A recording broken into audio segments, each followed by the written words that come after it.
Okay, I'm going to work number 32 for you on page 563.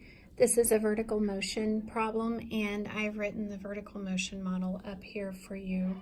You should also have this in your notes.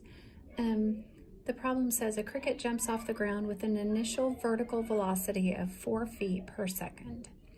A says write an equation that gives the height in feet of the cricket as a function of the time in seconds since it jumps.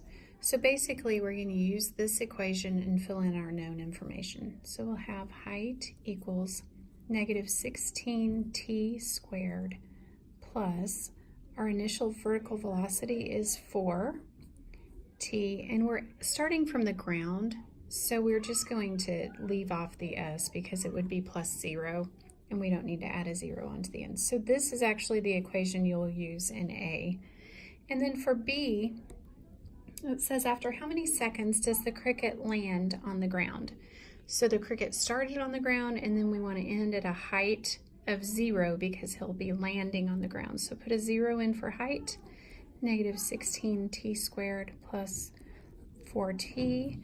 And then we're going to factor out a negative 4t. And we are left with 4t minus 1.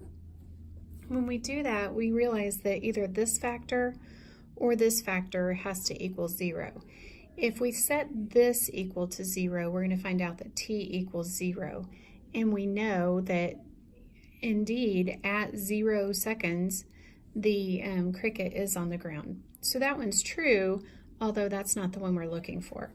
So we're actually going to use this second factor right here. 0 equals 4t minus 1, add 1 to both sides, and we get 1 equals 4t, divide by 4.